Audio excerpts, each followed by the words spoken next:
Hi all, ಹೇಗಿದ್ದೀರಾ ಎಲ್ಲರೂ? Welcome back to my channel, welcome back to a new vlog. ಇವತ್ತಿನ vlog ಒಂದು 2-3 ದಿನಗಳ ವ್ಲಾಗನ್ನು ಮಿಕ್ಸಪ್ ಮಾಡಿರುವಂಥದ್ದಾಗಿರ್ತದೆ. ಈ ವ್ಲಾಗನ್ನು ನಾನು ಒಂದು ಈವ್ನಿಂಗ್ ಶೂಟ್ ಮಾಡಲಿಕ್ಕೆ ಸ್ಟಾರ್ಟ್ ಮಾಡಿದಂಥದ್ದು. ಇನ್ನು ಸ್ವಲ್ಪ ಹೊತ್ತಲ್ಲಿ ಸಿಯೋನ್ ಸ್ಕೂಲಿಂದ ಬರ್ತಾನೆ. ನನಗೆ ನಾಳೆ ಬ್ರೇಕ್ಫಾಸ್ಟಿಗೆ ಅಂತ ಹೇಳಿ ನಾನು ಕಡುಬನ್ನು ಕೂಡ ಮಾಡಲಿಕ್ಕಿದ್ದೇನೆ, ಹಾಗೆ ತೆಂಗಿನಕಾಯನ್ನು ತುರಿದಿಟ್ಕೊಳ್ಳುವ ಅಂತ ಹೇಳಿ. ಅಷ್ಟಾಗುವಾಗ ಇಲ್ಲಿ ಸಿಯೋನ್ ಕೂಡ ಬಂದಿದ್ದಾನೆ. ಇವತ್ತು ಸ್ವಲ್ಪ ಮೂಡೊಂದು ಸರಿ ಇರಲಿಲ್ಲ, ಹಾಗೆ ಚೀರ್ ಅಪ್ ಮಾಡುವ ಅಂತ ಹೇಳಿ ಚಿಕ್ಕ ಮಗುವನ್ನು ಬುಟ್ಟಿಯಲ್ಲಿ ಕೂತ್ಕೊಳ್ಳಿಸಿ ಕರ್ಕೊಂಡು ಹೋಗಲಿಕ್ಕೆ ಹೇಳಿದ. ಹಾಗೆ ಸ್ವಲ್ಪ ಹೊತ್ತಿಬ್ಬರು ಕೂಡ ಆಟ ಆಡಿದರು. ಈಗ ಚಿಕ್ಕವನಿಗೆ ಅದರಲ್ಲಿ ಕಾಲು ನಿಲ್ಲೋದಿಲ್ಲ, ಅಂದರೆ ಮೊದಲಾದರೆ ಕಾಲು ಚಿಕ್ಕದಿತ್ತಲ್ಲ, ಬುಟ್ಟಿ ಸಹ ಚಿಕ್ಕದಿರುವಂಥದ್ದು ನೋಡಲಿಕ್ಕೆ. ಹಾಗೆ ಮೊದಲೆಲ್ಲ ಆಗ್ತಿತ್ತು, ಈಗ 1.5 ಕಾಲಲ್ಲಿ ನಿಂತ್ಕೊಂಡು ಹೋಗುವಂಥದ್ದು. ಒಂದು ಕಾಲು ಸರಿ ಇಟ್ಟರೆ ಇನ್ನೊಂದು ಕಾಲು ಇಡಲಿಕ್ಕೆ ಆಗೋದಿಲ್ಲ, ಆದರೂ ಕೂಡ ಬಿಡೋದಿಲ್ಲ, ಹಿಂದೆನೇ ನಿಂತ್ಕೊಂಡಿರ್ತಾನೆ. ನನಗಿವಾಗ ಕೇಕ್ ಕೂಡ ಮಾಡಲಿಕ್ಕಿದೆ ಈವ್ನಿಂಗ್. ಹಾಗೆ ಇನ್ನು ಇವರಿಗೇನಾದರೂ ತಿನ್ನಲಿಕ್ಕೆ ಕೊಟ್ಟು ಸ್ನಾನ ಎಲ್ಲ ಮಾಡಿಸಿ ನೆಕ್ಸ್ಟ್ ಕೇಕನ್ನು ಕೂಡ ಮಾಡಬೇಕು. ನನಗೆ ಕೆಲವೊಮ್ಮೆ ಟೆನ್ಷನ್ ಆಗುವಂಥದ್ದು, ಅಂದರೆ ನಾನು ಇವಾಗ 3rd ಬೇಬಿಗೆ ಪ್ರೆಗ್ನೆಂಟ್ ಇರೋದ್ರಿಂದ ಇವಾಗಲೇ ನನಗೆ ಹೋಮ್ವರ್ಕ್ ಮಾಡಿಸಲಿಕ್ಕೆ ಅದು ಇದು ಅವನಿಗೆ ಹೇಳಿಕೊಡಲಿಕ್ಕೆ ಕಷ್ಟ ಆಗ್ತದೆ. ಇನ್ನು ಸ್ವಲ್ಪ ದೊಡ್ಡವನಾಗ್ತಾ ಇರುವ ಹಾಗೆಯೇ ಅವನಿಗೆ ಮ್ಯಾಥ್ಸ್ ಎಲ್ಲ, ಅಂದರೆ ಕ್ಯಾಲ್ಕುಲೇಷನ್ಸ್ ಎಲ್ಲ ಸ್ಟಾರ್ಟ್ ಆಗುವಾಗ ಅವನು ಯಾವ ರೀತಿಯಲ್ಲಿ ಮಾಡ್ಬೋದು, ನನಗೆ ಅವನ ಹಿಂದೆನೇ ಕೂತ್ಕೊಳ್ಳಿಕ್ಕೆ ಆಗ್ತದಾ ಇಲ್ವಾ ಅಂತ ಹೇಳಿ ನಾನು ಚಿಂತೆ ಮಾಡ್ತಾ ಇದ್ದೆ. ಆ ಟೈಮ್ನಲ್ಲಿ ನಾನು ಆಲ್ರೆಡಿ ತುಂಬ ಸಲ ನೋಡಿದ್ದೆ ವಿಡಿಯೋಸ್ಗಳಲ್ಲಿ ಎಲ್ಲ, ಭಾನ್ಸುದು ಈ ಒಂದು ಮ್ಯಾಥ್ಸ್ ಕ್ಲಾಸಸ್ ಒಳ್ಳೆಯದಿದೆ ಅಂತ ಹೇಳಿ. ಹಾಗೆ ಒಂದು ಕಡೆಯಿಂದ ನನಗೆ ಲಿಂಕ್ ಸಿಕ್ತು. ನಾನು ಅದರಲ್ಲಿ ಸೈನ್ ಅಪ್ ಆಗಿ ಲಾಸ್ಟ್ ವೀಕ್ ಮತ್ತು ಬಿಫೋರ್ ಲಾಸ್ಟ್ ವೀಕ್ ಕೂಡ ಒಂದೊಂದು ಕ್ಲಾಸಸನ್ನು ಅಟೆಂಡ್ ಮಾಡಿಸಿದ್ದೆ. ಇದನ್ನು ಇಂಟ್ರೊಡ್ಯೂಸ್ ಮಾಡಿರುವಂಥದ್ದು ನಮ್ಮ ವರ್ಲ್ಡ್ಸ್ ಫಾಸ್ಟೆಸ್ಟ್ ಹ್ಯೂಮನ್ ಕ್ಯಾಲ್ಕುಲೇಟರ್ ಆಗಿರುವಂತಹ ನೀಲಕಂಠ ಭಾನು ಅವರು. ಸೊ ಇದರಲ್ಲಿ ಏನಂತ ಹೇಳಿದರೆ, ಮಕ್ಕಳಿಗೆ ಬೇಸಿಕ್ ಆಗಿರುವಂತಹ ಮ್ಯಾಥ್ಸನ್ನು, ಅಂದರೆ ನಂಬರ್ಸ್ ಆಗಿರ್ಬೋದು, ಸಿಯೋನ್ಗೆ ಈಗೆಲ್ಲ ಅಂದರೆ ಪ್ಲಸ್ ಮೈನಸ್ ಎಲ್ಲ ಸ್ಟಾರ್ಟ್ ಆಗಲಿಲ್ಲ, ಸ್ಟಿಲ್ ಅವನಿಗೆ ಅಂದರೆ ನಾನು ಹೇಳಿಕೊಡ್ತಾ ಇದ್ದೆ, ಬೆರಳಲ್ಲೇ ಕೌಂಟ್ ಮಾಡೋದನ್ನೆಲ್ಲ ಹೇಳಿಕೊಡ್ತಾ ಇದ್ದೆ. ಸೊ ಇದೇನಾಗ್ತದೆ ಅಂತ ಹೇಳಿದರೆ, ಅವರಿಗೆ ನಾವು ಬೇಸಿಕ್ ಈಗಲೇ ಕೊಡಲಿಕ್ಕೆ ಸ್ಟಾರ್ಟ್ ಮಾಡಿದರೆ ಕ್ಯಾಲ್ಕುಲೇಷನ್ಸ್ ಅವರಿಗೆ ಈಸಿ ಆಗ್ತದೆ. ಇದರಲ್ಲಿ ಅವರು ಎವ್ರಿ 5 ಸ್ಟೂಡೆಂಟ್ಸಿಗೆ ಒಬ್ಬರು ಟೀಚರ್ ಅನ್ನೋ ರೀತಿಯಲ್ಲಿ ಇವರು ಅಸೈನ್ ಮಾಡಿರ್ತಾರೆ. ಹಾಗಾಗಿ ಯಾವುದೇ ಸ್ಟೂಡೆಂಟ್ಸನ್ನು ಲೆಫ್ಟ್ ಔಟ್ ಅಂತ ಹೇಳಿ ಫೀಲ್ ಆಗೋದಿಲ್ಲ. ನಮ್ಮ ಸಿಯೋನ್ ಶುರು ಜಾಯ್ನ್ ಆದಾಗ ಅವನು ರೆಸ್ಪಾಂಡೇ ಮಾಡ್ತಾ ಇರಲಿಲ್ಲ, ಬಟ್ ಅವನ ಒಂದು ವೀಕ್ ಪಾಯಿಂಟ್ ಏನು, ಪ್ಲಸ್ ಪಾಯಿಂಟ್ ಏನು ಅಂತೆಲ್ಲ ಕೇಳಿ ಆ ಟೀಚರ್ ಫ್ರೆಂಡ್ಲಿ ಆದ ನಂತರ ಈಗ ಅವನು ರೆಸ್ಪಾಂಡ್ ಮಾಡ್ತಾ ಇದೆ. ಅವರು ಅಂದರೆ ಪಿಕ್ಚರ್ಸ್ ಮತ್ತು ಈ ಒಂದು ಲಾಜಿಕ್ಸ್ ಎಲ್ಲ ಯೂಸ್ ಮಾಡಿ ಕಲಿಸೋದ್ರಿಂದ ಮಕ್ಕಳಿಗೆ ಆ ಒಂದು ಟೆಕ್ನಿಕ್ ಏನಾಗ್ತದೆ ಅಂತ ಹೇಳಿದರೆ ಬೇಗನೆ ಕ್ಯಾಚ್ ಮಾಡಲಿಕ್ಕೆ ಈಸಿ ಆಗ್ತದೆ. ಮತ್ತು ನೀವು ಎಲ್ಲಾದರೂ ವರ್ಕಿಂಗ್ ಮಾಮ್ ಎಲ್ಲ ಆದರೆ ನಿಮಗೆ ಮಕ್ಕಳ ಹಿಂದೆ ಕೂತ್ಕೊಂಡು ಇದನ್ನೆಲ್ಲ ಕಲಿಸೋದು ತುಂಬ ಕಷ್ಟ. ನಿಮಗೆ ಇದನ್ನು ಯೂಸ್ ಮಾಡ್ಕೊಳ್ಬೋದು, ಇದೊಂದು ಒಳ್ಳೆ ಆಪರ್ಚುನಿಟಿ ಕೂಡ. ಈಗ ಅವನಂದರೆ ಈ ರೀತಿ ಚಿಕ್ಕ ಚಿಕ್ಕ ಮ್ಯಾಥ್ಸ್ ಕ್ಯಾಲ್ಕುಲೇಷನ್ಸ್ 2+2, 2+5 ಅಂಥದ್ದನ್ನೆಲ್ಲ ತುಂಬಾ ಕಾನ್ಫಿಡೆಂಟಾಗಿ ಮಾಡ್ತಾನೆ. ಈಸಿ ಟೆಕ್ನಿಕಲ್ಲಿ ಕೂಡ ಅವರು ಹೇಳಿಕೊಡ್ತಾರೆ, ಪಿಕ್ಚರ್ಸ್ ಎಲ್ಲ ತೋರಿಸಿ. ಸೊ ನಿಮಗೆ ಕೂಡ ಈ ಒಂದು ಕ್ಲಾಸಸ್ಸಿಗೆ ಜಾಯ್ನ್ ಆಗಲಿಕ್ಕಿದ್ರೆ ನಾನು ನನ್ನ ಲಿಂಕ್ ಡಿಸ್ಕ್ರಿಪ್ಷನಲ್ಲಿ ಕೊಟ್ಟಿರ್ತೇನೆ, ಹಾಗೂ ಪಿನ್ ಕಾಮೆಂಟಲ್ಲಿ ಕೂಡ ಕೊಟ್ಟಿರ್ತೇನೆ. ಮತ್ತು ಫಸ್ಟ್ 100 ಯಾರು ನೀವು ಸೈನ್ ಇನ್ ಆಗ್ತೀರಾ ನೋಡಿ, ನನ್ನ ಲಿಂಕನ್ನು ಯೂಸ್ ಮಾಡಿ ನಿಮಗೆ ಫ್ರೀ ಟ್ರಯಲ್ ಕ್ಲಾಸನ್ನು ಕೂಡ ಅವರು ಪ್ರೊವೈಡ್ ಮಾಡ್ತೀನಿ ಅಂತ ಹೇಳಿದ್ದಾರೆ. ಹಾಗೂ ಈ ಒಂದು ಸರ್ವಿಸಸ್ ಅವೈಲೇಬಲ್ ಇರುವಂಥದ್ದು UK, US ಮತ್ತು UAE ಮತ್ತು ಆಸ್ಟ್ರೇಲಿಯಾ, ಈ ಕಂಟ್ರಿಗಳಲ್ಲಿ ಕೂಡ ನೀವು ಇದನ್ನು ಯೂಸ್ ಮಾಡ್ಕೊಳ್ಬೋದು. ಸೊ ವರ್ಕಿಂಗ್ ಮದರ್ಸಿಗಂತೂ ಬೆಸ್ಟ್ ಆಪರ್ಚುನಿಟಿ, ಯೂಸ್ ಮಾಡ್ಕೊಳ್ಳಿ ಆಯಿತಾ. ಬಾನ್ಸು ಕ್ಲಾಸಸ್ ತುಂಬ ಚೆನ್ನಾಗಿದೆ. ಜಸ್ಟ್ ಸೈನ್ ಇನ್ ಆಗಿ ನೀವು ಆ ಫ್ರೀ ಟ್ರಯಲ್ ಕ್ಲಾಸನ್ನೊಮ್ಮೆ ಚೆಕ್ ಮಾಡಿ ನೋಡಿ, ನಿಮಗೆ ಖುಷಿ ಆಗ್ತದೆ. ಒಮ್ಮೆ ಅವರು ಹೇಳಿಕೊಡುವ ಟೆಕ್ನಿಕ್ಸ್ ಎಲ್ಲ ನೋಡಿದರೆ ಚೆಕ್ ಮಾಡಿ ನೋಡಿ ಆಯಿತಾ.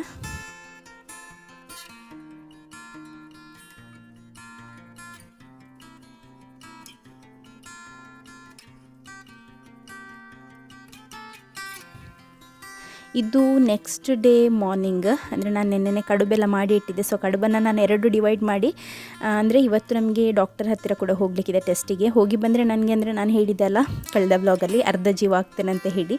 ಸೊ ಹಾಗಾಗಿ ನಾನು 2 ಡಿವೈಡ್ ಮಾಡಿ ಸ್ವಲ್ಪ ಫ್ರಿಜ್ಜಲ್ಲಿ ಇಟ್ಕೊಂಡಿದ್ದೇನೆ, ಸ್ವಲ್ಪ ಇವತ್ತು ಬಿಸಿ ಮಾಡ್ತೇನೆ. ಅನ್ನಕ್ಕೆ ನಾನಿವತ್ತು ಅಂದರೆ ವೈಟ್ ರೈಸನ್ನು ತಗೊಂಡಿದ್ದೇನೆ. ಸಿಯೋನಿಗೆ ಬಾಯ್ಲ್ಡ್ ರೈಸ್ ಕೊಡ್ತಾ ಇಲ್ಲ, ಬಾಯ್ಲ್ಡ್ ರೈಸ್ ಖಾಲಿ ಆಗಿತ್ತು ನೆನ್ನೆನೇ ನೈಟ್. ಹಾಗೂ ನಮಗೆ ಇವತ್ತು ಹಾಲು ಕೂಡ ಇರಲಿಲ್ಲ, ಹಾಗಾಗಿ ಅಂಗನವಾಡಿಯ ಹಾಲಿನ ಪುಡಿಯ ಚಹಾ ನಮಗೆ ಇವತ್ತು. ನನಗೆ ಆ್ಯಕ್ಚುಲಿ ಅದು ಇಷ್ಟ, ತುಂಬ ಕ್ರೀಮಿ ಆಗಿರುವಂಥದ್ದು. ಕೆಲವರಿಗೆ ಇಷ್ಟ ಆಗೋದಿಲ್ಲ. ನನಗೆ ಅಂದರೆ ಈ ಪ್ಯಾಕೆಟ್ ಹಾಲಿದ್ದರೆ ಪರವಾಗಿಲ್ಲ, ಈ ಹಸುವಿನ ಹಾಲೆಲ್ಲ ಇದ್ದರೆ ತುಂಬ ತೆಳ್ಳಗಿರ್ತದಲ್ಲ, ಆಗ ನನಗೆ ಇದನ್ನೊಂದು ಸ್ವಲ್ಪ ಅದಕ್ಕೆ ಮಿಕ್ಸ್ ಮಾಡಿಕೊಂಡ್ರೆ ಒಳ್ಳೆ ಟೇಸ್ಟಿ ಆಗ್ತದೆ ಅಂತ ಹೇಳಿ ಅನಿಸುವಂಥದ್ದು.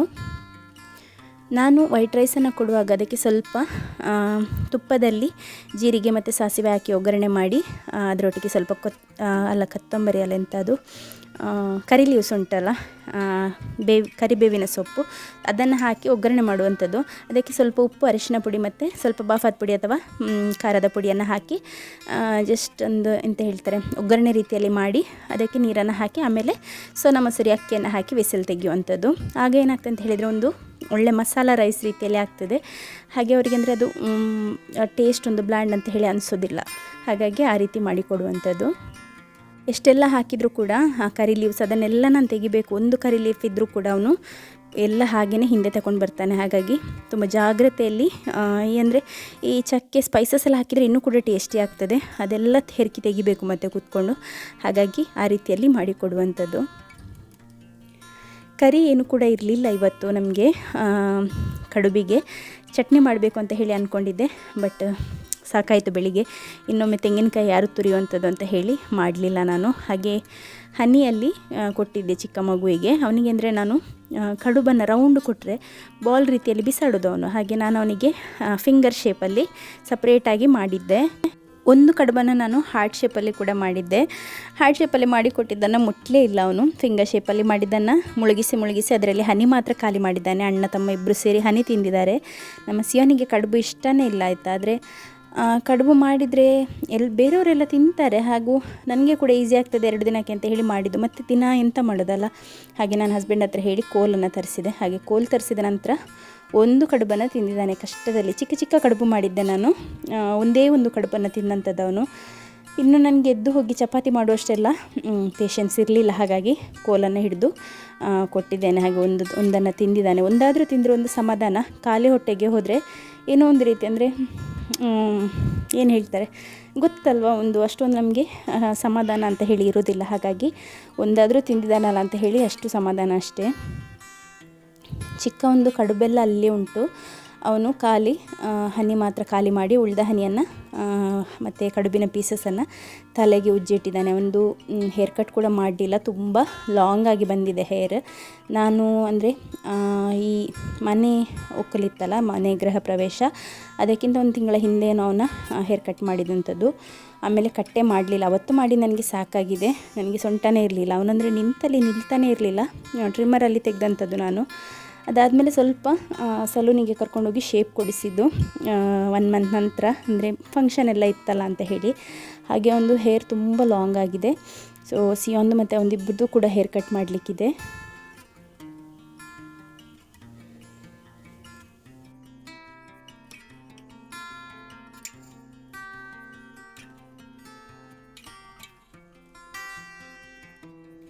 ಕೆಲವೊಮ್ಮೆ ಪ್ರೀತಿ ಹೆಚ್ಚಾಗುವಂಥದ್ದು ಸಿಯೋನಿಗೆ.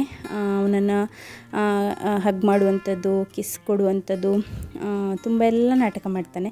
ಕೆಲವೊಮ್ಮೆ ಕೋಪ ಬಂದರೆ ಉಂಟಲ್ಲ, 1 ಪೆಟ್ಟು ಹೊಡಿಲಿಕ್ಕೆ ಇದ್ದರೆ 4 ಪೆಟ್ಟು ಹೊಡಿತಾನೆ. ಸೊ ಅಷ್ಟು ಕೋಪ ಬರ್ತದೆ ಅವನಿಗೆ.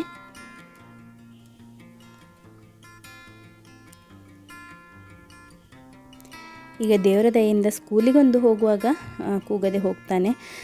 ಅಂದರೆ ಬೆಳಿಗ್ಗೆ ಎದ್ದೇಳುವಾಗ ಸ್ವಲ್ಪ ಅವನಿಗೆ ಅಂದರೆ ಸ್ಪೆಷಲಿ ಒಂದು ದಿನ ರಜೆ ಎಲ್ಲ ಇದ್ದರೆ, ಈ ಶನಿವಾರ ಬಂದು ಭಾನುವಾರ ಬಂದು ಪುನಃ ಸೋಮವಾರ ಬರುವಾಗ ಉಂಟಲ್ಲ, ಆಗ ಸ್ವಲ್ಪ ಬೇಜಾರಾಗುವಂಥದ್ದು ಬೆಳಿಗ್ಗೆ ಎದ್ದೇಳುವಾಗ. ಮತ್ತು ಯೂನಿಫಾರ್ಮ್ ಎಲ್ಲ ಹಾಕಿ ಚಪ್ಪಲ್ ಹಾಕುವಾಗ ಸರಿ ಆಗ್ತಾನೆ. ಒಂದು ಟಿಫಿನ್ ಬೇಡ ಹೇಳುವಂಥದ್ದು ಅಥವಾ ನಾನು ಹೋಗೋದಿಲ್ಲ ಅಂತ ಹೇಳುವಂಥದ್ದು, ಏನಾದರೂ ಒಂದು ಕಿರಿಕಿರಿ ಮಾಡ್ತಾ ಇರ್ತಾನೆ. ಇವನೀಗ ಹೆಚ್ಚಾಗಿರುವಂಥದ್ದೇ ವಿಂಡೋ ಮೇಲೆ. ಇಲ್ಲಿ ನಮ್ಮ ಮನೆ ಹತ್ತಿರ ಅಂದರೆ ನಮಗೆಲ್ಲ ಇಲ್ಲೆಲ್ಲ ರೋಡೇ ಆಗಲಿಲ್ಲ, ಆಚೆ ಎಲ್ಲ ರೋಡಿದು ಕೆಲಸ ಆಗ್ತಾ ಉಂಟು. ಮಿಕ್ಸರ್ ಟ್ರಕ್ಗಳು ಹೋಗ್ತದೆ ದೊಡ್ಡದು. ಅದನ್ನು ನೋಡಲಿಕ್ಕೆ ಅಂತ ಹೇಳಿ ಉಂಟಲ್ಲ, ಯಾವಾಗ ನೋಡಿದರೂ ವಿಂಡೋದಲ್ಲಿಯೇ ಇರುವಂಥದ್ದು. ಇವತ್ತು ಆ್ಯಕ್ಚುಲಿ ನಮಗೆ ಡೌಟ್ ಇತ್ತು, ಮಳೆ ಅಂತ ಹೇಳಿ ರಜೆ ಕೊಡ್ತಾರಾ ಇಲ್ವಾ ಅಂತ ಹೇಳಿ. ಆ್ಯಕ್ಚುಲಿ ರಜೆ ಕೊಟ್ಟಿದ್ದರು. ನಮ್ಮ ಇಲ್ಲಿ ಪುಂಜಲ್ಕಟ್ಟೆಯ ಗೌರ್ಮೆಂಟ್ ಸ್ಕೂಲಿಗೆಲ್ಲ ರಜೆ ಇತ್ತು. ಅಂದರೆ ನಮ್ಮ ಮಡಂತಿಯರ್ ಸ್ಕೂಲಲ್ಲಿ ರಜೆನ ಡಿಕ್ಲೇರ್ ಮಾಡಿರಲಿಲ್ಲ ಅವರು. ಹಾಗೆ ಮಕ್ಕಳೆಲ್ಲ ಹೋಗಿದ್ದಾರೆ. ಬೇರೆ ಎಲ್ಲ ಕಡೆ ಬಂಟ್ವಾಳ ತಾಲೂಕು, ಮಂಗಳೂರು ಎಲ್ಲ ಕಡೆ ರಜೆ ಇದ್ದಂಥ ದಿನ. ನಮಗೆ ಒಂದು 3-4 ದಿನದಿಂದ ಕಂಟಿನ್ಯೂಸ್ ಆಗಿ ತುಂಬ ಗಾಳಿ ಮಳೆ ಇರೋದ್ರಿಂದ ಬಟ್ಟೆ ಎಲ್ಲ, ನಾನು ಮೊನ್ನೆ ಹೇಳಿದ್ದೆಲ್ಲ ಮಗುವಿದು ಬಟ್ಟೆ ಎಲ್ಲ ವಾಶ್ ಮಾಡಿ ಹಾಕಿದ್ದೇನೆ ಅಂತ ಹೇಳಿ, ಹಾಕಿದ ಬಟ್ಟೆ ಅಂತೂ ಒಣಗಿದೆಯಾ ಅಥವಾ ಚಂಡಿನೇ ಇದೆ ಎಂತ ಅಂತಲೇ ಗೊತ್ತಾಗ್ತಾ ಇರಲಿಲ್ಲ. ಹಾಗೆ ನಾನೊಂದು ಐಡಿಯಾ ಮಾಡಿದೆ. ಇನ್ನು 3 ದಿನದಿಂದ ಒಣಗಿದೆ ಇದೆಲ್ಲ, ಸ್ಪಿನ್ನಿಗೆ ಹಾಕಿದಂಥದ್ದು ಮಿಷಿನಲ್ಲಿ. ಇನ್ನಿದನ್ನು ಅಲ್ಲೇ ಬಿಟ್ಟರೆ ಉಂಟಲ್ಲ, ಮಳೆ ಬಂದಾಗ ಚಂಡಿ ಆದಾಗೆ ಆಗುವಂಥದ್ದು, ಸ್ವಲ್ಪ ಮಳೆ ಕಡಿಮೆ ಆದರೆ ಸ್ವಲ್ಪ ಡ್ರೈ ಆದಾಗೆ ಆಗುವಂಥದ್ದು. ಹೇಗೆ ತೆಗೆದ್ರೂ ಕೂಡ ಬಟ್ಟೆ ಮಡಚಿ ಒಳಗೆ ಇಡಲಿಕ್ಕೆ ಸಮಾಧಾನವೇ ಆಗೋದಿಲ್ಲ. ಅಂದರೆ ಎಲ್ಲೋ ಒಂದು ಚಂಡಿ ಇದ್ದ ರೀತಿಯಲ್ಲಿ ಇಲ್ಲಿ ಅದು ಮಾಯ್ಶ್ಚರ್ ಇದ್ದರೆ ಅಂತ ಹೇಳಿ. ಹಾಗೆ ನಾನಿಲ್ಲಿ ಬೆಡ್ ಮೇಲೆ ತಂದು ಹಾಕಿ ಫ್ಯಾನನ್ನು ಆನ್ ಮಾಡಿ ಬಿಡ್ತೇನೆ ಅಂತ ಹೇಳಿ ತಗೊಂಡು ಬಂದಿದ್ದೆ. ಮತ್ತು ಕಳೆದ ವಿಡಿಯೋದಲ್ಲಿ ನಾನು ತೋರಿಸಿದ್ದೆಲ್ಲ, ನಾನು ಕ್ಲಾತ್ ಡೈಪರ್ಸನ್ನು ಪರ್ಚೇಸ್ ಮಾಡಿದ್ದೆ ಅಂತ ಹೇಳಿ. ಅದರ ಲಿಂಕನ್ನು ನಾನು ಡಿಸ್ಕ್ರಿಪ್ಷನಲ್ಲಿ ಕೊಡ್ತೇನೆ, ಯಾಕೆಂದರೆ ನಾನು ಯೂಸ್ ಮಾಡಿದ್ದೆ ಡೇಲನಿಗೆ, ಒಳ್ಳೆದಿದೆ ಆಯಿತಾ. ಸೂಪರ್ ಬಾಟಮ್ಸ್ ಇದು. ನಾನು ಇದಕ್ಕಿಂತ ಮುಂಚೆ ಕೂಡ ಕ್ಲಾತ್ ಡೈಪರ್ ಬಗ್ಗೆ ವೀಡಿಯೋಸನ್ನು ಮಾಡಿದ್ದೇನೆ, ಡೀಟೇಲ್ಡ್ ವಿಡಿಯೋ ಇದೆ. ಅದರ ಲಿಂಕನ್ನು ನಾನಿಲ್ಲಿ ಐ ಕಾರ್ಡಲ್ಲಿ ಹಾಕಿರ್ತೇನೆ, ನೀವು ಚೆಕ್ ಮಾಡ್ಕೊಳ್ಬೋದು. ಯಾರಾದರೂ ಪರ್ಚೇಸ್ ಮಾಡಲಿಕ್ಕಿದ್ರೆ ಹೇಗೆ ಯೂಸ್ ಮಾಡೋದು, ಕರೆಕ್ಟ್ ಮೆಥಡ್ ಯಾವುದು, ಹೇಗೆ ನೀವು ಪರ್ಚೇಸ್ ಮಾಡಬೇಕು, ಪ್ರತಿಯೊಂದರದ್ದು ಡೀಟೇಲ್ಡ್ ಆ ವಿಡಿಯೋದಲ್ಲಿದೆ. ಪರ್ಚೇಸ್ ಮಾಡ್ತಾ ಇದ್ದೀರಾದರೆ ಒಮ್ಮೆ ಒಂದು ವಿಡಿಯೋನ ಕಂಪ್ಲೀಟಾಗಿ ಸ್ಕಿಪ್ ಮಾಡದೆ ನೋಡಿ, ಆನಂತರ ಪರ್ಚೇಸ್ ಮಾಡಿ. ಆಗ ನಿಮಗೆ ಒಂದು ಐಡಿಯಾ ಸಿಗ್ತದೆ. ಮತ್ತು ಎಷ್ಟು ವರ್ಷದ ಮಕ್ಕಳಿಗೆ ಯಾವ ರೀತಿಯದು ಪರ್ಚೇಸ್ ಮಾಡೋದು ಎಲ್ಲದೂ ಕೂಡ ಆ ವಿಡಿಯೋದಲ್ಲಿ ಹೇಳಿದ್ದೇನೆ. ಈ ಒಂದು ಪರ್ಟಿಕ್ಯುಲರ್ ಡೈಪರ್ ಏನಿದೆ ಇದು 3 months to 3 years ಅಂತ ಇದೆ. ಬಟ್ ನಾನು ಒಂದು ಮಗು ದೊಡ್ಡದಿದ್ದರೆ, ಈಗ 3 kg ಎಲ್ಲ ಇದೆ, ಆದರೆ ಮಗು ಹುಟ್ಟಿದಾಗ ಹಾಕ್ಬೋದಾಯ್ತು, ಅದಕ್ಕೆ 1 ತಿಂಗಳ ನಂತರ ಎಲ್ಲ ಹಾಕಲಿಕ್ಕೆ ಆಗ್ತದೆ. ಹಾಗೆ ನಾನು ಹೊಸತಾಗಿ ಇನ್ನೊಂದು 7 ಡೈಪರ್ಸನ್ನು ಪರ್ಚೇಸ್ ಮಾಡಿದ್ದೆ, ಚೆನ್ನಾಗಿದೆ ಅಂತ ಹೇಳಿದ ನಂತರ. ಹಾಗೆ ನಾನು ಅದನ್ನು ಕೂಡ ವಾಶ್ ಮಾಡಲಿಕ್ಕೆ ಅಂತ ಹೇಳಿ ಎಲ್ಲ ಅನ್ಪ್ಯಾಕ್ ಮಾಡ್ಕೊಂಡಿದ್ದೇನೆ. ಮತ್ತು ಹೊರಗೆ ಇದ್ದಂಥ ದೊಡ್ಡ ಬಟ್ಟೆಗಳನ್ನೆಲ್ಲ ತಂದು ಇಲ್ಲಿ ಡೈನಿಂಗ್ ಟೇಬಲ್ ಮೇಲೆ ಹಾಕ್ತಾ ಇದ್ದೇನೆ. ಯಾಕೆಂದರೆ ಇಲ್ಲಿ ಹಾಕಿದರೆ ಮಾತ್ರ ಸ್ವಲ್ಪ ಇನ್ನು ಒಣಗಿದೆ ಹಾಗೆ ಆಗುವಂಥದ್ದು, ಇಲ್ಲಿ ಫ್ಯಾನೆಲ್ಲ ಹಾಕುವಾಗ ಗಾಳಿಗೆ ಒಣಗ್ತದೆ. ಡೈನಿಂಗ್ ಟೇಬಲ್ ಅಂತ ಹೇಳಿ ನಾವೀಗ ಹೆಚ್ಚಾಗಿ ಯೂಸ್ ಮಾಡೋದು ಇದಕ್ಕೋಸ್ಕರನೇ, ಬಟ್ಟೆ ಹಾಕಲಿಕ್ಕೆ. ಮತ್ತು ಈ ಬೆಡ್ಶೀಟೆಲ್ಲ ವಾಶ್ ಮಾಡಿದ್ದೇವೆ ಆದರೆ ಅದನ್ನು ಫುಲ್ ಹರಡಿ ಬಿಡುವಂಥದ್ದು. ಅಂದರೆ ತುಂಬ ಚಂಡಿ ಇರುವಾಗ ತಂದು ಹಾಕೋದಲ್ಲ, ಒಣಗಿದ ನಂತರನೇ.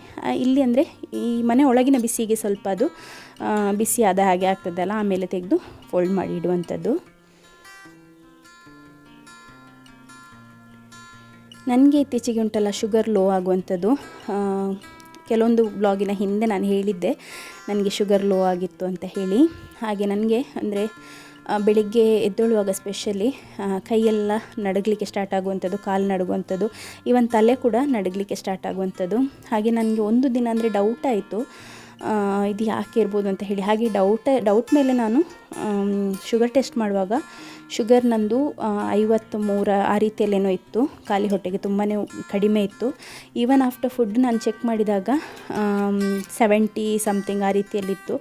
ಹಾಗೆಂದರೆ ಅದು ಅಷ್ಟು ಅಂದರೆ ಕಡಿಮೆ ಇರಲಿಕ್ಕಿಲ್ಲ. ಯೂಶ್ವಲಿ ನಮ್ಮದು ಅಂದರೆ 100 ಮೇಲೆ ಇರ್ತದೆ ಆಫ್ಟರ್ ಫುಡ್ಡೆಲ್ಲ. ಆದರೆ ನಂದು ಸ್ವಲ್ಪ ಈ ಸಲ ಅಂದರೆ ಲೋ. 2 ಪ್ರೆಗ್ನೆನ್ಸಿಯಲ್ಲಿ ನನಗೆ ಶುಗರ್ ಇತ್ತು, ಕಳೆದ 2 ಪ್ರೆಗ್ನೆನ್ಸಿಯಲ್ಲಿ ಬಿ ಪಿ ಕೂಡ ಇತ್ತು ಲಾಸ್ಟ್ ಆಗುವಾಗ. ಈ ಪ್ರೆಗ್ನೆನ್ಸಿಯಲ್ಲಿ ಬಿ ಪಿ ಸ್ವಲ್ಪ ಉಂಟು, ಆದರೆ ಶುಗರ್ ಲೋ ಆಗುವಂಥದ್ದು. ಹಾಗೆ ಈಗ ಶುಗರ್ ಲೋ ಇದೆ ಅಂತ ಹೇಳಿ ಗೊತ್ತಾಯಿತು ನನಗೆ. ಇನ್ನು ಬೇರೆ ಏನೂ ಆಗೋದು ಬೇಡ ಅಂತ ಹೇಳಿ ನಾನು 1 ಕಪ್ ಕಾಫಿ ಮಾಡಿ ಸ್ವಲ್ಪ ಕಡುಬನ್ನು ತಿಂತಾ ಇದ್ದೇನೆ. ಮಗುವಿಗೆ ರೌಂಡ್ ಕಡುಬು ಕೊಟ್ಟರೆ ಉಂಟಲ್ಲ, ಅವನು ತಿನ್ನಲಿಕ್ಕೇ ಕೇಳೋದಿಲ್ಲ. ನಾನು ಎಲ್ಲದನ್ನು ರೌಂಡ್ ಮಾಡಿದ್ದೆ, ಅವನಿಗೆ ಕೆಲವುದು ಮಾತ್ರ ನಾನು ಫಿಂಗರ್ ಶೇಪಲ್ಲಿ ಮಾಡಿದಂಥದ್ದು. ಇದನ್ನು ಮಾತ್ರ ಅವನು ಬ್ಯಾಟ್ ತಗೊಂಡು ಬಂದು ಬಾಲ್ ಅಂತ ಹೇಳಿ ಆಟ ಆಡ್ತಾ ಇದ್ದ. ಬೆಳಿಗ್ಗೆ ಕ್ಯಾಲ್ಶಿಯಂ ಕೂಡ ನಾನು ತಗೊಂಡಿರಲಿಲ್ಲ. ಮತ್ತು ಕೆಲವರು ಕೇಳ್ತಾಯಿದ್ರು ಎಷ್ಟು ಟ್ಯಾಬ್ಲೆಟ್ಸ್ ಇದೆ ಅಂತ ಹೇಳಿ. ಬೆಳಿಗ್ಗೆ ನನಗೆ ಕ್ಯಾಲ್ಶಿಯಂ ಟ್ಯಾಬ್ಲೆಟ್ ಆ್ಯಸ್ ಯೂಶ್ವಲ್ ಎಲ್ರಿಗೂ ಕೊಡುವಂಥದ್ದು. ಕ್ಯಾಲ್ಶಿಯಂ ಟ್ಯಾಬ್ಲೆಟನ್ನು ನಾವು ಯಾವಾಗಲೂ ಉಂಟಲ್ಲ, ನಾವು ಅಂದರೆ ಹೊಟ್ಟೆಗೆ ಗಟ್ಟಿ ತಿಂತೀವಲ್ವ, ಸ್ವಲ್ಪ ಫ್ಯಾಟಿ ಫುಡ್ಡೆಲ್ಲ, ಆ ಟೈಮ್ನಲ್ಲಿ ತಗೊಂಡ್ರೆ ಒಳ್ಳೆಯದು ಕ್ಯಾಲ್ಶಿಯಮ್. ಆಮೇಲೆ ಮಧ್ಯಾಹ್ನಕ್ಕೆ ಇನ್ನೊಂದಿದೆ ನನಗೆ, ಅಂದರೆ ಕೈ ಕಾಲೆಲ್ಲ ಉಂಟಲ್ಲ, ರಾತ್ರಿ ಕಾಲಿಗೆ ಸ್ಟ್ರೈಟ್ ಮಾಡುವಾಗ, ಪ್ರೆಗ್ನೆಂಟ್ ಲೇಡೀಸಿಗೆ ಎಲ್ರಿಗೂ ಗೊತ್ತಿರ್ಬೋದು, ಸ್ಟ್ರೈಟ್ ಮಾಡುವಾಗ ಮಸಲ್ ಕ್ಯಾಚ್ ಆದಾಗೆ ಆಗ್ತದಲ್ವ. ಸೊ ಆ ರೀತಿಯ ಮಸಲ್ ವೀಕ್ನೆಸ್ಸಿಗೆಲ್ಲ ಇರುವಂಥದ್ದು, ಅದರದ್ದೊಂದು ಟ್ಯಾಬ್ಲೆಟ್ ಇದೆ ಮಧ್ಯಾಹ್ನಕ್ಕೆ. ಆಮೇಲೆ ನೈಟ್ ಇರುವಂಥದ್ದು ಅಯನ್. ಇದು ಅಯನನ್ನು ನಾನು ಈಗ ಅಂದರೆ ರೀಸೆಂಟ್ 1 ಮಂತಿಂದ ನಿಂಬೆ ಜ್ಯೂಸ್ ಜೊತೆಗೆ ತಗೊಳ್ಳುವಂಥದ್ದು ಅಯನ್ ಟ್ಯಾಬ್ಲೆಟನ್ನು. ಯಾಕೆಂದರೆ ವಿಟಮಿನ್ ಸಿ ಅಯನ್ ಟ್ಯಾಬ್ಲೆಟ್ ತಗೊಳ್ಳುವಾಗ ತಗೊಂಡ್ರೆ ಅಯನ್ ಒಳ್ಳೆ ರೀತಿಯಲ್ಲಿ ಅಬ್ಸಾರ್ಬ್ ಆಗ್ತದೆ. ಹಾಗಾಗಿ ನಾನು ಆ ರೀತಿಯಲ್ಲಿ ತಗೊಳ್ಳುವಂಥದ್ದು. ಹಾಗೆ ಇವತ್ತು ನಾವು ಸಾರು ಏನು ಮಾಡೋದು ಅಂತ ಹೇಳಿ ಡಿಸ್ಕಸ್ ಮಾಡ್ತಾಯಿದ್ವಿ. ಅಂದರೆ ಅತ್ತೆ ಇಂಥ ಇದುಂಟಲ್ಲ ಅಂತ ಹೇಳ್ತಾರೆ, ಹೆಸರು ಕಾಳು, ಅದರ ಸಾರು ಮಾಡು ಅಂತ ಹೇಳ್ತಾಯಿದ್ರು. ಆಮೇಲೆ ಉಪ್ಪಿಗೆ ಹಾಕಿರ್ತಾರೆ ಅಲ್ವಾ ಹಲಸಿನಕಾಯಿ, ಸೊ ಅದನ್ನು ಡ್ರೈ ಮಾಡು ಅಂತ ಹೇಳಿ. ಅದಕ್ಕೆ ಅಂದರೆ ಮಿಕ್ಸ್ಡ್ ಒಪಿನಿಯನ್ ಏನು ಮಾಡೋದು ಅಂತ ಹೇಳಿ. ನಾನು ಹೇಳಿದೆ ಗಂಜಿ ಮಾಡಿ ಅದು ಈ ಹಲಸಿನಕಾಯ್ದು ಪಲ್ಯ ಮಾಡುವ ಅಂತ ಹೇಳಿ. ಆಮೇಲೆ ಅತ್ತೆ ಹೇಳಿದರು, ಇಲ್ಲೇಂದ್ರೆ ನಮ್ಮ ಮನೆಯಲ್ಲಿ ಮಾವನಿಗೆ ಹಸ್ಬೆಂಡಿಗೆ ಎಲ್ಲ ಸ್ವಲ್ಪ ಸಾರಿದ್ದರೆ ಇಷ್ಟ ಆಗುವಂಥದ್ದು, ಹಾಗೆ ಸಾರು ಕೂಡ ಮಾಡುವ, ಇದು ಕೂಡ ಮಾಡುವ, ಎರಡೂ ಮಾಡುವ ಅಂತ ಹೇಳಿ ಎರಡಕ್ಕೂ ನಾನಿಲ್ಲಿ ಈರುಳ್ಳಿ, ಟೊಮ್ಯಾಟೊ ಇದನ್ನೆಲ್ಲ ಕಟ್ ಮಾಡ್ತಾ ಇದ್ದೇನೆ. ಇದು ಅಂದರೆ ಮಸಾಲೆ ಏನು ಕಡ್ದು ಹಾಕಲಿಕ್ಕಿಲ್ಲ, ಕುಕ್ಕರಲ್ಲಿ ಮಾಡುವಂಥದ್ದು ಮತ್ತು ಅದಕ್ಕೆ ಒಗ್ಗರಣೆಯನ್ನು ಕೊಡುವಂಥದ್ದು, ಆ ರೀತಿದೊಂದು. ಅತ್ತೆ ಇಲ್ಲಿ ಹುರುಳಿಕಾಳನ್ನು ತೆಗೆದು ಫ್ರೈ ಮಾಡಲಿಕ್ಕೆ ಅಂತ ಹೇಳಿ ರೆಡಿ ಮಾಡ್ತಾ ಇದ್ದಾರೆ. ಅಷ್ಟಾಗುವಾಗ ಇವನಿಗೆ ಹಾಲು ಬಿಡಿಸಿದ ಟೈಮಲ್ಲ, ಹಾಗೆ ರಾತ್ರಿ ಮಲಗೋದಿಲ್ಲ. ಈಗ ಭಯಂಕರ ಕೂಗ್ತಾ ಇದ್ದ ಹಾಗೆ ನಾನೀಗ ಬೇಗ ಬಂದಿದ್ದೇನೆ, ಅಲ್ಲಿದೆಲ್ಲ ಕೆಲಸ ಮಾಡಿ. ಇನ್ನು ಉಳಿದದೆಲ್ಲ ಅವ್ರು ಮಾಡ್ತಾರೆ, ಅತ್ತೆ ಅಡುಗೆ ಎಲ್ಲ ಮಾಡ್ತಾರಲ್ಲ, ಹಾಗೆ ಅವರೇ ಮಾಡುವಂಥದ್ದು. ನಾನು ಜಸ್ಟ್ ಅದೇ ಕಟ್ಟಿಂಗ್, ಚಾಪಿಂಗ್ ಮತ್ತು ಕಿಚನ್ ಕ್ಲೀನಿಂಗ್, ಪಾತ್ರೆ ತೊಳೆಯೋದು ಅಂಥದ್ದೆಲ್ಲ ಮಾಡುವಂಥದ್ದು ಅಷ್ಟೇ ಅವರೇ ಮಾಡ್ತಾರೆ. ಹಾಗೆ ಅದೆಲ್ಲ ಮಾಡಿ ನಾನು ಈಚೆ ಬಂದಿದ್ದೇನೆ ಇವನನ್ನು ಮಲಗಿಸು ಅಂತ ಹೇಳಿ. 5 ಮಿನಿಟ್ಸ್ ಒಳಗೇ ಮಲಗಿಬಿಟ್ಟಿದ್ದಾನೆ. ನನಗೆ ತುಂಬ ಖುಷಿಯಾಯಿತು. ಅಂದರೆ ನನಗೆ ಕೆಲಸ ಕೂಡ ತುಂಬ ಇತ್ತು. ಅಂದರೆ ನೆನ್ನೆ ಮಿಷಿನಿಗೆ ಬಟ್ಟೆಯನ್ನು ಹಾಕಿದ್ದೆ, ಆದರೆ ಅಂದರೆ ಅದಕ್ಕೆ ಕೂಡ ಮಿನಿಮಮ್ ಲೋಡ್ ಅಂತ ಬೇಕಲ್ಲ, ಹಾಗೆ ಮತ್ತು ನೆನ್ನೆ ರಾತ್ರಿದು ಹಸ್ಬೆಂಡಿದು ಬಟ್ಟೆ, ಮಕ್ಕಳ ಬಟ್ಟೆ ಅಂತೆಲ್ಲ ಇತ್ತು. ಅದನ್ನೆಲ್ಲ ರಾತ್ರಿ ಇನ್ಯಾರು ವಾಶ್ ಮಾಡಿ ಹಾಕೋದು, ಬಟ್ಟೆ ಕೂಡ ಚಂಡಿ ಆಗ್ತದೆ. ಹಾಗೆ ನಾನು ಬೆಳಿಗ್ಗೆನೇ ವಾಶ್ ಮಾಡುವ ಅಂತ ಹೇಳಿ ಸರ್ಫಿದು ನೀರಲ್ಲಿ ನೆನೆಯಲಿಕ್ಕೆ ಹಾಕಿದ್ದೆ. ಈಗ ಅದನ್ನೆಲ್ಲ ವಾಶ್ ಮಾಡಿ ಮಿಷಿನಿಗೆ ಹಾಕಿ ಬಿಡುವಂಥದ್ದು. ಈಗ ಕರೆಂಟಿದೆ ಸಮಸ್ಯೆ ನಮಗೆ, ಮತ್ತು ನನಗೆ ಕೇಕ್ ಕೂಡ ಇದೆ ಇವತ್ತು ಮಾಡಲಿಕ್ಕೆ. ಇನ್ನು ಹಾಸ್ಪಿಟಲ್ಗೆ ಹೋಗಲಿಕ್ಕೆ ಮುಂಚೆ ರೆಡಿ ಮಾಡಿ ಇಟ್ಟು ಹೋಗಬೇಕು. ಅಂಗನವಾಡಿಯ ಮೊಟ್ಟೆ ಅವಸ್ಥೆ ನೋಡಿ, ಫುಡ್ ಬಂದ 2 ದಿನ 3 ದಿನದೊಳಗೇ ತಗೊಂಡು ಬಂದರೂ ಕೂಡ ಮೊಟ್ಟೆ ಎಲ್ಲ ಹಾಳು. ಯಾವುದೇ ಮೊಟ್ಟೆಯನ್ನು ಡೈರೆಕ್ಟಾಗಿ ನಾವು ಕ್ರ್ಯಾಕ್ ಮಾಡಿ ಹಾಕಿದರೆ ಉಂಟಲ್ಲ, ನಮ್ಮ ತಗೊಂಡಿರುವಂಥ, ಈಗ ನಾನು ಹಾಕ್ತಿರೋದು ಚಿಕನಿಗೆ, ಆ ಒಂದು ಹಾಳಾದ ಮೊಟ್ಟೆಯನ್ನೆಲ್ಲಾದರೂ ಡೈರೆಕ್ಟ್ ಕ್ರ್ಯಾಕ್ ಮಾಡಿ ಹಾಕಿದರೆ ಉಂಟಲ್ಲ, ಇಡೀ ಚಿಕನ್ ತೆಗೆದು ಬಿಸಾಡಬೇಕಷ್ಟೇ. ಹಾಗೆ ನಾನೇನು ಮಾಡೋದು, ಎಲ್ಲ ಮೊಟ್ಟೆಯನ್ನು ಈಗ ಸ್ಪೆಷಲಿ ಈಗ ಅಂಗಡಿಯಿಂದ ತಂದರೂ ಸಹ ಕ್ರ್ಯಾಕ್ ಮಾಡಿ ನೋಡಿಯೇ ಹಾಕುವಂಥದ್ದು. ಅಷ್ಟು ಕಷ್ಟದಲ್ಲಿ ಅವರು ಯಾಕೆ ಕೊಡ್ತಾರೆ ಅಂತಲೇ ಗೊತ್ತಾಗಲ್ಲ ಅಂಗನವಾಡಿಯಿಂದ. ಅದರ ಬದಲಿಗೆ ಗರ್ಭಿಣಿ ಬಾಣಂತಿಯರಿಗೆ ಹಣನಾದರೂ ಹಾಕಿದರೆ ಉಂಟಲ್ಲ, ಆ ರೇಷನಿದು ಈವನ್ 500 ಹಾಕಿದರೂ ಪರವಾಗಿಲ್ಲ. ಯಾಕೆಂದರೆ ಅವರು ಕೊಡುವಂಥದ್ದು ಉಂಟಲ್ಲ ಗ್ರಾಮ್ಗಳ ಲೆಕ್ಕದಲ್ಲಿ 10 ಗ್ರಾಮ್ 20 ಗ್ರಾಮ್ ಅಂತ ಹೇಳಿ, ಒಂದು ಗರ್ಭಿಣಿ ಬಾಣಂತಿಗೆ ಒಂದು ತಿಂಗಳಿಗೆ ಅದು ಆಗ್ಬೋದು ತಿನ್ನಲಿಕ್ಕೆ. ಅಂದರೆ ಕೊಟ್ಟಿದ್ದೀವಿ ಅಂತ ಹೇಳಲಿಕ್ಕೋಸ್ಕರ ಕೊಡುವಂಥದ್ದು. ಮತ್ತು ಕ್ವಾಲಿಟಿ ಕೂಡ ಏನೂ ಚೆನ್ನಾಗಿರೋದಿಲ್ಲ. ಈ ಬೇಳೆ ಕಾಳುಗಳೆಲ್ಲ ಕೊಡ್ತಾರಲ್ಲ, ಎಂಥ ಸಹ ಚೆನ್ನಾಗಿರೋದಿಲ್ಲ. ಮತ್ತು ಮೊದಲು ಚಿಕ್ಕಿ ಕೊಡ್ತಿದ್ರು, ಚಿಕ್ಕಿಯಲ್ಲಿ ಕಡಲೆಗಿಂತ ಜಾಸ್ತಿ ಕಲ್ಲೇ ಇರುವಂಥದ್ದು. ಸೊ ತಿನ್ನಲಿಕ್ಕೇ ಮನಸ್ಸು ಬರ್ತಾ ಇರಲಿಲ್ಲ, ಅದೆಲ್ಲ ಗಲೀಜಾಗ್ತಾಯಿತ್ತು ತಿನ್ನಲಿಕ್ಕೆ. ಸೊ ಅಷ್ಟು ಕಷ್ಟದಲ್ಲಿ ಯಾಕೆ ಕೊಡ್ತಾರೆ ಗೌರ್ಮೆಂಟ್ ಅವರು ಅದಂತೂ ಗೊತ್ತಿಲ್ಲ. ಅಂದರೆ ಹೆಸರಿಗೋಸ್ಕರ ಇರಬೇಕು ಮೇ ಬಿ, ಈಗಿಂದ ಅಲ್ಲ, ತುಂಬ ವರ್ಷಗಳಿಂದನೂ ಕೂಡ ಹಾಗೆಯೇ. ಹಾಗೆ ನನಗೆ ಕೇಕ್ ಇತ್ತಲ್ಲ, ಕರೆಂಟ್ ಕೂಡ ಇರೋ ಟೈಮ್ ನೋಡಿ ಮಗು ಸಹ ಮಲಗಿದ್ದಾನೆ. ಹಾಗೆ ಕೇಕನ್ನು ಪ್ರಿಪೇರ್ ಮಾಡ್ಕೊಳ್ತಾ ಇದ್ದೇನೆ. ಮತ್ತು ಅವನು ಬಂದರೆ ಇವಾಗ ಸ್ಟೂಲನ್ನು ತಂದು ಇಟ್ಟು ಇದರ ಮೇಲೆ ಹತ್ತಿ ಬಿಡ್ತಾನೆ, ಕೇಕೆಲ್ಲ ಮಾಡಲಿಕ್ಕೇ ಬಿಡೋದಿಲ್ಲ. ಹಾಗೆ ಇದೊಂದು ಕೆಲಸ ಮಾಡಿ ಇಟ್ಟು ಬಿಟ್ಟರೆ ಮತ್ತು ಹೋಗಿ ಬಂದು ನನಗೆ ಐಸಿಂಗ್ ಮಾಡ್ಬೋದಲ್ಲ. ಮತ್ತು ಈಗ ಗಾಳಿ ಮಳೆ ಇರೋದ್ರಿಂದ ಕರೆಂಟಿದು ಸ್ವಲ್ಪನೂ ಗ್ಯಾರಂಟಿ ಇಲ್ಲ. 2 ಸ್ಟೆಪ್ ಇದು ನನಗೆ 2 kgಯಲ್ಲಿ ಈ ಒಂದು ಜರ್ಮನ್ ಬ್ಲ್ಯಾಕ್ ಫಾರೆಸ್ಟ್ ಫ್ಲೇವರ್ದು ಕೇಕ್ ಇತ್ತು. ಸೊ ಅದರ ಒಂದು ಬ್ಯಾಟರನ್ನೇ ಪ್ರಿಪೇರ್ ಮಾಡ್ಕೊಳ್ತಾ ಇರುವಂಥದ್ದು ನಾನು. ಈಗಲೂ ಕೂಡ ನಾನು ಕೇಕನ್ನು ಮಾಡ್ತಾಯಿದ್ದೀನಿ, ಸೇಲ್ ಮಾಡ್ತಾಯಿದ್ದೀನಿ, ಆಯಿತಾ. ಪ್ರಾಬ್ಲಮ್ ನನಗೆ ಇಲ್ಲ, ಕರೆಂಟಿದೆ ಪ್ರಾಬ್ಲಮ್, ಕರೆಂಟೇ ಇರೋದಿಲ್ಲ ನಮಗಂತೂ. ಈಗ ಹೇಗಾಗಿದೆ ಅಂತ ಹೇಳಿದರೆ, ಕರೆಂಟ್ ಬಂದ ಕೂಡಲೇ ಬೇಗ ಟ್ಯಾಂಕಿಗೆ ನೀರು ಹಾಕುವಂಥದ್ದು. ಅಂದರೆ ನಾವು ಅಲ್ಲಿರುವಾಗ ನಮಗೆ ಅಷ್ಟೊಂದು ಅಂದರೆ ದೊಡ್ಡ ಟ್ಯಾಂಕ್ ಇತ್ತು, ಅನ್ಲಿಮಿಟೆಡ್ ನೀರು ನಾವು ಯೂಸ್ ಮಾಡ್ತಾಯಿದ್ವಿ. ಬಟ್ ಇಲ್ಲಿ ಹಾಗೆ ಅಲ್ಲ, ಒಂದು ದಿನ ಬಿಟ್ಟು ಒಂದು ದಿನ ನೀರನ್ನು ಲಿಫ್ಟ್ ಮಾಡಲೇಬೇಕು. ಅಂದರೆ ಇದು ತುಂಬ ದೊಡ್ಡ ಟ್ಯಾಂಕ್, ಅಂದರೆ ಎಷ್ಟು 20,000 ಲೀಟ್ರ್ ಆ ರೀತಿಯೂ ಇದೆ. ಟ್ಯಾಂಕ್ ದೊಡ್ಡದಿದೆ, ಅಂದರೆ ನಮಗೆ ನೀರಿದು ಖರ್ಚು ಜಾಸ್ತಿ. ಸ್ವಲ್ಪ ಪಾತ್ರೆ ತೊಳಿಲಿಕ್ಕೆ, ಮಕ್ಕಳ ಬಟ್ಟೆ, ಸ್ನಾನ ಅಂತೆಲ್ಲ ಹೇಳಿ ಉಂಟಲ್ಲ, ತುಂಬ ಖರ್ಚಾಗುವಂಥದ್ದು. ಈ ನಾವು ಹೋಲ್ ಚಿಕನ್ ತರುವಂಥದ್ದು ಸಿಯೋನಿಗೆ ಅಂತ ಹೇಳಿ, ಅಂದರೆ ಪೀಸಸ್ ಮಾಡಿಸಿ ತರೋದಿಲ್ಲ. ಸೊ ಅದರದ್ದು ಕೆಲವೊಂದು ಪಾರ್ಟ್ ಇರ್ತದಲ್ಲ, ಅದು ಉಳಿದಂಥದ್ದಿತ್ತು. ಅಂದರೆ ದೊಡ್ಡ ದೊಡ್ಡ ಪಾರ್ಟ್ ಅಲ್ಲದೆ ಕಟ್ ಮಾಡಿರ್ತೇವಲ್ಲ, ಸೊ ಅದರಲ್ಲಿ ನಾನು ಸ್ವಲ್ಪ ಮಸಾಲ ಹಾಕಿ ಮಧ್ಯಾಹ್ನಕ್ಕೆ ಮಗುವಿಗೆ ಅಂತ ಹೇಳಿ ಫ್ರೈ ಮಾಡ್ಕೊಳ್ತಾ ಇದ್ದೆ. ಹಾಗೆ ಹಾಲು ಪುಡಿ ರಿಫಿಲ್ ಮಾಡಿ ಇಡ್ತಾ ಇದ್ದೆ ನಾನು ಡಬ್ಬದಲ್ಲಿ, ಬೆಳಿಗ್ಗೆ ಓಪನ್ ಮಾಡಿದ್ದೆಲ್ಲ ಆ ಪ್ಯಾಕೆಟ್. ಆಗ ನನಗೆ ಸ್ವಲ್ಪ ಅಂದರೆ ಹತ್ರ 1 ವರ್ಷನೇ ಆಗ್ತಾ ಬಂತು. ಅದಕ್ಕಿಂತ ಮುಂಚೆ ನಾನೊಮ್ಮೆ ಗುಲಾಬ್ ಜಾಮೂನ್ ಮಾಡಿದ್ದೆ ಅದರಲ್ಲಿ. ಹಾಗೆ ಅದನ್ನು ನೋಡುವಾಗ ನನಗೆ ಆಸೆ ಆಯಿತು ಒಮ್ಮೆ ಮಾಡುವ ಅಂತ ಹೇಳಿ. ಹಾಗೆ ಒಂದು 7-8 ಏನೋ ಅಷ್ಟೇ ಮಾಡ್ಕೊಂಡಿದ್ದೆ ಗುಲಾಬ್ ಜಾಮೂನು. ಅದರ ರೆಸಿಪಿ ನಾನು ಶೂಟ್ ಮಾಡಲಿಲ್ಲ. ಚೆನ್ನಾಗಾದರೆ ಇನ್ನೊಮ್ಮೆ ಮಾಡಿ ತೋರಿಸು ಅಂತ ಹೇಳಿ. ಬಟ್ ತುಂಬ ಚೆನ್ನಾಗಾಗಿತ್ತು ಕಂಪೇರ್ ಮಾಡಿದರೆ. ಫಸ್ಟ್ ಟೈಮ್ ಮಾಡಿದಾಗ ನಂದು ರಬ್ಬರಿ ಆಗಿತ್ತು, ಬಟ್ ಈ ಸಲ ಸಾಫ್ಟಾಗಿ ಬಂದಿತ್ತು. ಹಸ್ಬೆಂಡ್ ಕೂಡ ಚೆನ್ನಾಗಿದೆ ಹೇಳಿದರು, ಮತ್ತು ಇನ್ನೊಬ್ಬರು ಕೂಡ ಟೇಸ್ಟ್ ಮಾಡಿದರು. ನಾನು ಅದನ್ನು ಉಜಿರೆ ಹೋಗುವಾಗ ಬ್ಯಾಗಲ್ಲಿ ಹಾಕಿ ತಗೊಂಡಿದ್ದೆ. ಯಾಕೆಂದರೆ ನನಗೇನಾಯ್ತು ಅಂತ ಹೇಳಿದರೆ, ಎಲ್ಲ ಮಾಡಿ ಆದ ನಂತರ ಉಂಟಲ್ಲ, ಅದರ ಸ್ಮೆಲ್ಲಿಗೆ ತಿನ್ನಲಿಕ್ಕೇ ಆಗ್ತಾ ಇರಲಿಲ್ಲ.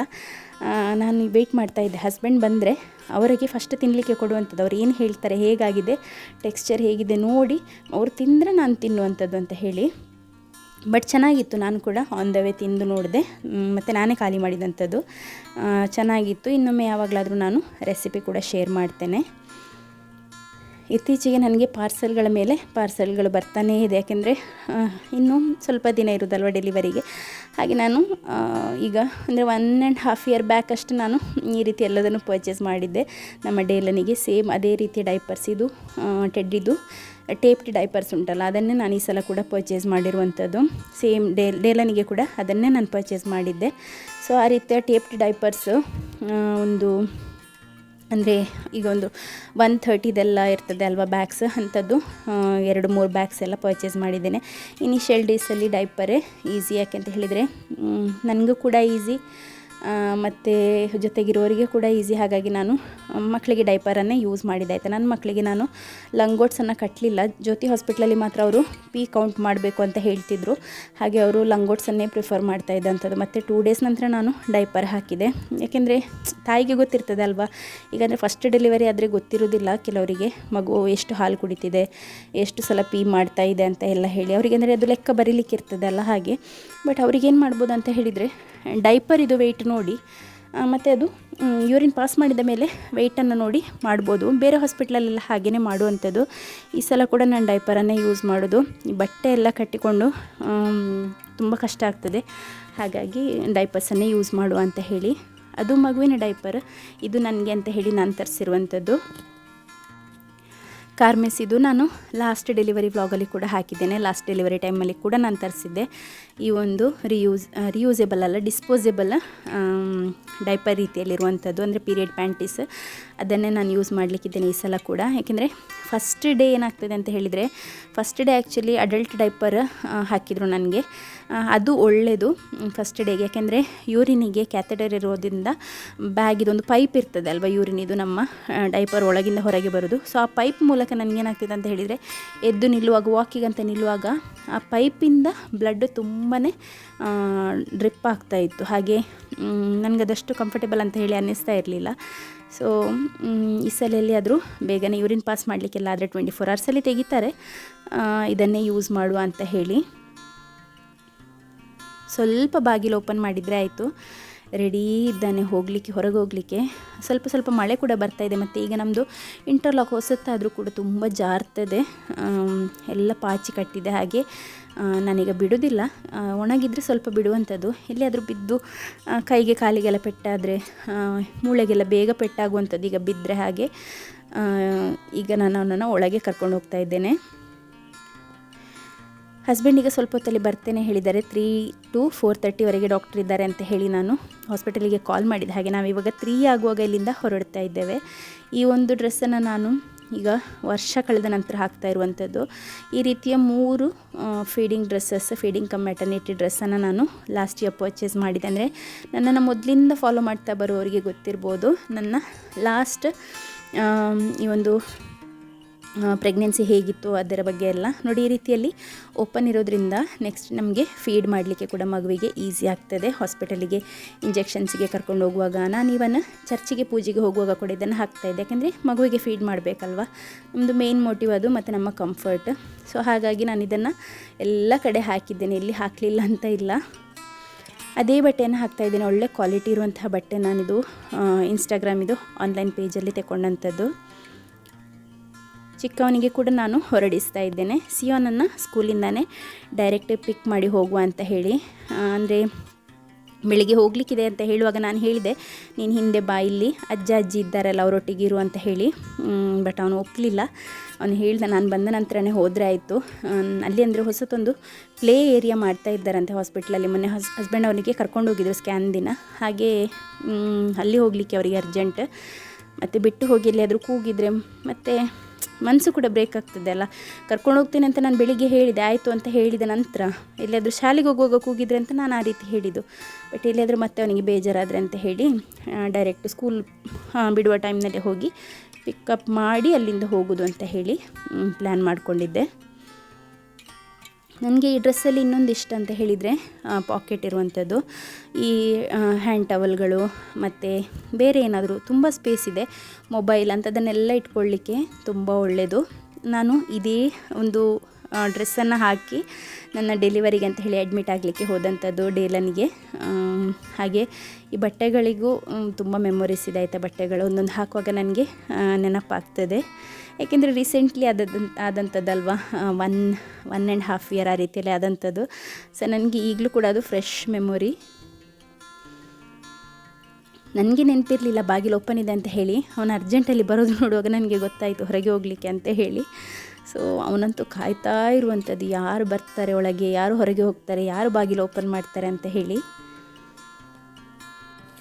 ಸ್ಕೂಲ್ ಹತ್ರ ಹೋಗಲಿಕ್ಕೆ ಮುಂಚೆ ನಾವು ಇಲ್ಲಿ ಫ್ಯಾಕ್ಟ್ರಿ ಹತ್ತಿರ ಬಂದಿದ್ವಿ. ಅಂದರೆ ನಮ್ಮ ಹಸ್ಬೆಂಡಿದು ಕೆಲಸ ಏನು ಅಂತ ಕೇಳ್ತಿದ್ರಲ್ಲ, ಹಸ್ಬೆಂಡಿಗೆ ಕ್ಯಾಶ್ಯೂದು ಫ್ಯಾಕ್ಟ್ರಿ ಇರುವಂಥದ್ದು. ಸೊ ಅಲ್ಲಿ ಬಂದು ಅವರಿಗೆ ಅಂದರೆ ಬೆಳ್ತಂಗಡಿ ಮತ್ತು ಉಜಿರೆ ಎಲ್ಲ ಕ್ಯಾಶ್ಯೂ ಎಲ್ಲ ಕೊಡಲಿಕ್ಕೆ ಇರ್ತದೆ. ಸೊ ಅದನ್ನು ಅವರು ಪ್ಯಾಕ್ ಮಾಡಿದ್ದನ್ನು ಲೋಡ್ ಮಾಡ್ತಾಯಿದ್ರು ಗಾಡಿಗೆ. ಸೊ ನಾನಂದರೆ ಒಳಗೆಲ್ಲೂ ಹೋಗಲಿಲ್ಲ, ಇನ್ನೊಂದು ಬಿಲ್ಡಿಂಗಿಗೆ ನಾನು ಹೋಗಲೇ ಇಲ್ಲ. ಈಚೆ ಒಂದು ಬಿಲ್ಡಿಂಗ್ ಇದೆ, ಇದು ಆ್ಯಕ್ಚುಲಿ ಗ್ರೇಡಿಂಗ್ ಎಲ್ಲ ಇರುವಂತಹ ಸೈಡ್, ಗ್ರೇಡಿಂಗ್ ಪೀಲಿಂಗ್ ಎಲ್ಲ ಆಗುವಂಥದ್ದು ಈ ಒಂದು ಬಿಲ್ಡಿಂಗ್ ಒಳಗೆ. ಈಚೆ ಬಿಲ್ಡಿಂಗಲ್ಲಿ ಕಟ್ಟಿಂಗ್ ಎಲ್ಲ ಆಗುವಂಥದ್ದು, ಕಟ್ಟಿಂಗ್ ಡ್ರೈಯರ್ ಎಲ್ಲ ಇರುವಂಥದ್ದು, ಇಲ್ಲಿ ಬಾಯ್ಲರ್ ಎಲ್ಲ ಇರುವಂಥದ್ದು. ಹಾಗೆ ಕೆಲಸ ಮಾಡ್ತಾಯಿದ್ರು ಲೇಡೀಸ್ ಎಲ್ಲ.